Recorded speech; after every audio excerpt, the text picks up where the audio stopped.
Hello, and welcome back to day 3 of the summer series by Inspiring Workplaces and in partnership with H&H. I'm Matt Manners, the CEO and founder of Inspiring Workplaces Group. It's great to be back again. One quick point, over the past 2 or 3 days, I seem to have developed a very annoying habit of slapping the table as I'm talking, which is naturally then making a wobble on the screen. So I will try and stop doing this through the rest of the summer series, because it might be making you feel a bit seasick at home, and in your workplaces. So apologies for that. It's been an absolutely incredible first 2 days, and we're not letting up in day 3. All the content is on demand right now, and like I said, a real flavor of content, different topics, and very thought-provoking, lots of advice in there. So definitely worth going back and viewing on demand if you haven't already seen it. Yesterday's talk around communications and storytelling was actually so impactful to me personally that I'm actually revisiting my own talk structure that I'd planned to do on Friday. So that's going to be a standalone session either later this summer or earlier in the autumn/fall, depending where you live in the world. So tomorrow will be our final day, and I'll be coming back with a far better session than originally planned because of one of our storytellers. As I've said already, Inspiring Workplaces have a mission to try and change the world through the world of work, and we help doing that by providing you with for free community to exchange ideas. All these events are free, all the content, articles, ebooks, videos, podcasts. So please do keep exploring. We have hundreds of other sessions just like this on the website as well. But let's focus back on today, day 3, in partnership with H&H. Our first storyteller is one of the most inspiring and authentic people I know. Always lifts my spirits when I meet and catch up with them. And I'm sure today will be no different.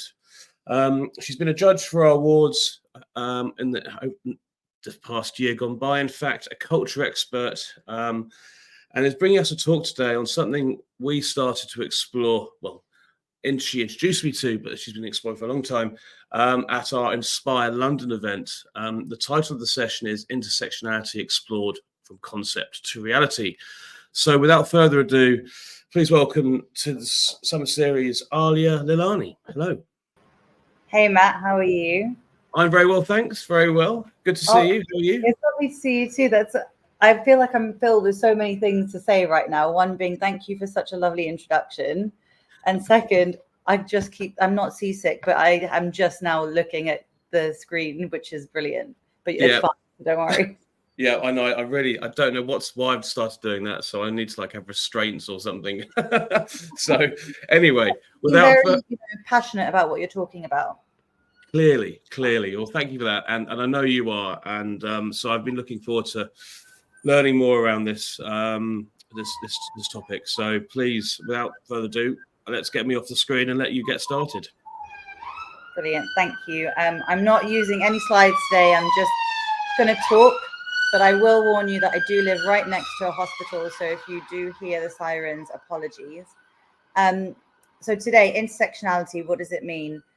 Intersectionality is a word that we use a lot in equity, diversity, and inclusion. And at the same time, we actually don't use it enough. So today I wanted to start by quickly covering what the term intersectionality means for anyone who might not know this word. Intersectionality is a term that was coined in 1989 by Kimberlé Crenshaw, who is a professor, a lawyer, an activist, and a scholar of race theory. And she used it to explain how some personal characteristics interact and overlap with each other.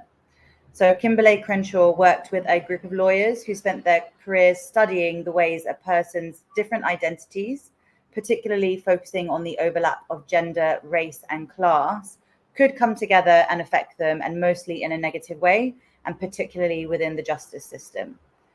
Hopefully everyone who's watching this, we all have unconscious bias. We know that we do.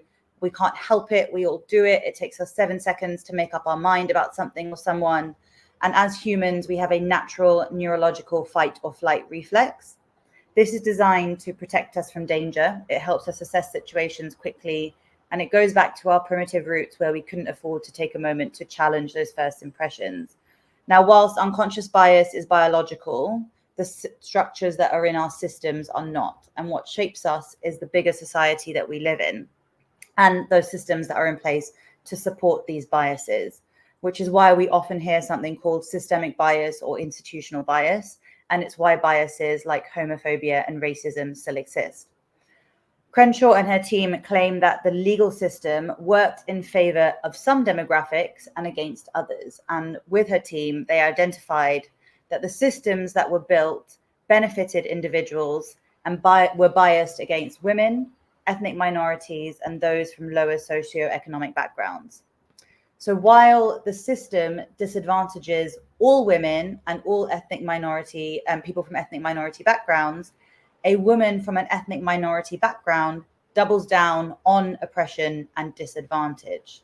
So the theory of intersectionality was founded on the intersection. Every time I say intersection, I want to go like this, but the intersection of race, gender, and class.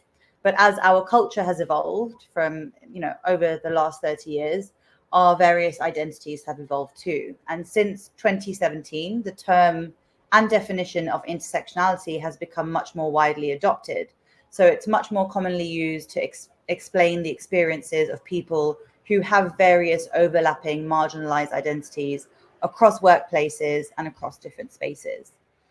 Essentially, intersectionality is a framework for understanding how any of the isms, so classism, sexism, any of those isms, or any social justice problems come together, create unique challenges, and that could be from power struggle to oppression and many forms of advantage or disadvantage, but they affect people in multiple ways and build on those layers of injustice.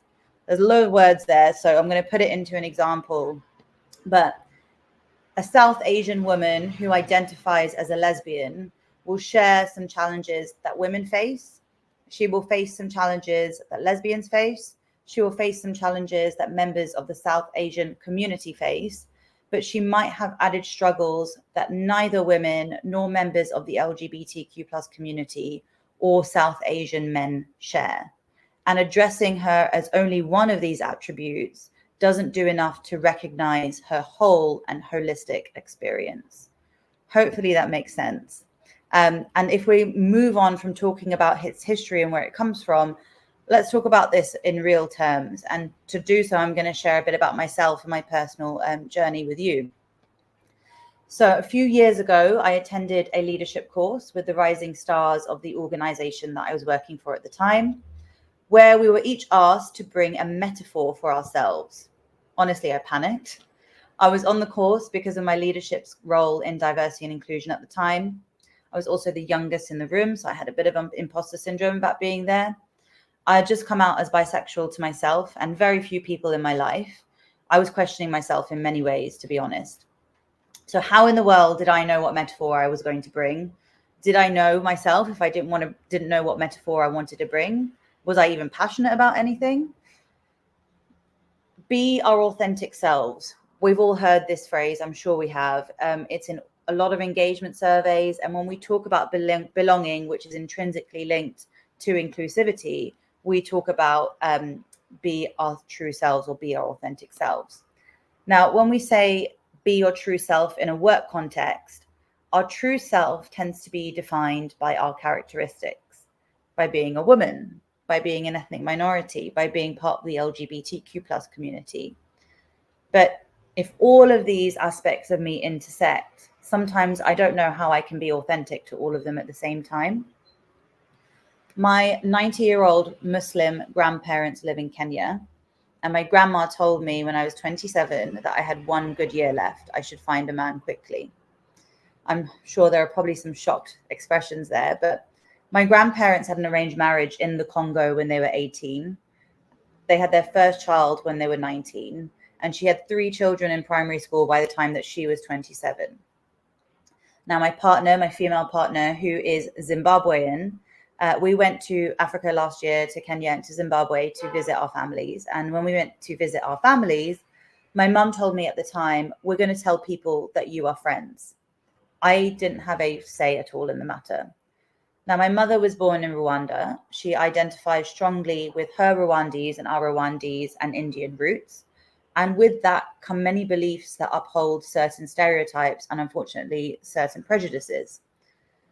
Now, I don't blame either of them, and nor the wider family, because it's a part of their culture, it's where they grew up, and it's where they live. As I explained, systemic bias and institutional bias is all around us. It's what shapes the societies that we live in. Now, if we look at that in reality, systemic bias exists heavily across the world. It is still illegal to be gay in Kenya. Their neighboring countries uphold anti-LGBTQ plus laws, and even severe punishments were put in place in Uganda in April 2023. That's literally last year. We're seeing a rise of this in East Africa generally. As an individual and as a person, I love and respect my African and Indian cultures and where I come from. If I love them that much and I am not challenging what's happening with my family, am I being authentic to the bisexual part of me? To that woman who doesn't agree with certain gender stereotypes that play out. Now, I could have told my grandparents at the time. I could have spoken up and refused to introduce my girlfriend as a friend rather than as my partner rather than my friend. In fact, when I told the story at the Inspiring Workplaces Inspire Circle last year or earlier this year, my grandparents didn't know about my partner, but since then they have been told. My mother told them. They do now. We still don't talk about it. And to be honest, we don't need to, not yet. I'm okay with that. I have to say, though, that they've come a hell of a long way since then. And I think part of that is me not wanting to cross those boundaries. However, if I don't know how I'm being authentic to all of these sides of who I am, if I don't know how I'm being authentic, how do I bring that to work? And how do organizations even know where to start in supporting this? So whilst Kimberlé Crenshaw talked about the layers of oppression and added challenges that come with intersectionality, there's oppression that happens amongst the groups themselves. There are groups that I feel like I should belong to, but I feel like sometimes I don't fully belong. Unfortunately, yes, I've experienced racism, homophobia, sexism, and more to count. And I call out the inappropriate comments, microaggressions, and behaviors, but not everybody will feel the same or comfortable or confident enough to be able to call out those microaggressions or behaviors. Because sometimes, and there's this brilliant video that you should check out if you haven't seen it, it's all about microaggressions being mosquito bites. Well, they're one of nature's most annoying facts. If you only get bitten every now and then, it's not so bad, but the more and more we get bitten, it actually becomes much more of an impact on us psychologically. My personal challenge within this is managing the battles between the intersecting identities of who I am. So some days I feel more Indian, some days I feel more British, some days I feel more queer, some days, or very rare days, I fancy going to the mosque. But I am not just a woman. I'm not just in my 30s. I'm not just British Indian, and many more. I'll come to talk about this later. But if I don't know how to look at these intersecting identities or the challenges that come with it, how do companies know what to do? Now, for equity, diversity, and inclusion strategies, efforts, and initiatives to be truly, truly impactful, we need them to better understand and apply intersectionality in the workplace. I'm sure we've all seen it, particularly in the last 4 to 5 years. We've seen an increase in the attention, effort, and even budgets that go towards equity, diversity, and inclusion. It's great, right? We know it's good commercially. We know it's brilliant for employee engagement and well-being and retention, and especially at that individual level for psychological safety. But often these strategies are done with a single focus. So a strategy that looks at 1 or maybe 2 demographics. Let's focus on women. Let's focus on ethnic minorities. Let's focus on disability. We know that it's better to start with one thing and do it well. And so while this is well intended, it can often be problematic. Now, if we look at it on what companies can do and look at the employee engagement surveys, for example, taking a client who I've previously worked with, this is a real example of an engagement score that came out as 82% favorable. So that was made up from the 5 different questions that they used to score on engagement. Great, that went up by 5% year on year from the previous year. Now, if we filtered that 82% to the female perspective, women scored with a 76% agreement. So the engagement score for women was 76% compared to 82%. If we looked at this from the Black population, that went down to 68%. We then filtered this further to look at the crossover or intersection of Black and female respondents. And that engagement score went down to 46%. Now, that is a huge difference from the original 82%. So while we can say the engagement score had gone up, actually, when we're looking at the particular pockets and intersections, that was not the case for our Black female population, or that company's Black female population. So we can also translate this to looking at gender pay gaps. We look at our pay, hopefully companies have started to look at pay gaps further, but possibly just looking at the gender pay gap. Companies have started looking at ethnicity pay gaps as well. But what it would be really beneficial is to look at what a Black or Indian woman makes in comparison to a white man. There's a brilliant article on Culture Amp, and we can forward this around afterwards, where it says, and I'll quote, "Just focusing on one gender may only be benefiting a subset of the population that's already further ahead." Also, imagine that you're a Black woman working for a company that says, "We're focusing on women." You're being implicitly told, sure, we care, but only about a part of your identity, the one that we are familiar and comfortable with. So in that article, Culture Amp says it's really important to think about looking at this from the intersectional lens so we don't start to alienate people in some shape or form. There's also a question about ERGs, employee resource groups, and networks, as women from ethnic minority groups can often feel that a particular women's group doesn't always serve their particular needs. So what does that mean for networks? It's really important that networks and employee resource groups support each other. When it is, for example, Pride, are all of the other networks highlighting the disabled LGBTQ plus employees within the organization, perhaps the ethnic minority employees within the organization? How can we make sure that we are looking for those, sorry, the siren's going off again, but how can we make sure that all of these networks work together to support each other to make sure we're making it the best possible workspace? At the end of the day, when we advocate for and champion workplace equity, we need curiosity, we need compassion, we need listening and learning from other people's experiences, and that can often feel quite uncomfortable. A really good friend of mine, and who does a lot of great work in this space, said to me once a few years ago, and it's never left my head, if we make this a safe space for a Black trans woman with a disability, then the world becomes a better place for everyone else, because by default, everyone in between, it will become much easier for them as well. So all of these interlocking identities, our race, our socioeconomic status, our sexuality, our gender, whatever that might be, they matter to our personal experiences. And if we acknowledge these intersections, it helps us understand the systems that are in place and how they affect us differently. Every one of us has a unique experience. We need to stop putting people into boxes. Women in their being in your 30s, ethnic minority, African roots. I'm talking about my intersections here. But we need to stop talking about those individual boxes and start talking more about intersectionality, because it's really important to honor and recognize a person's full identity.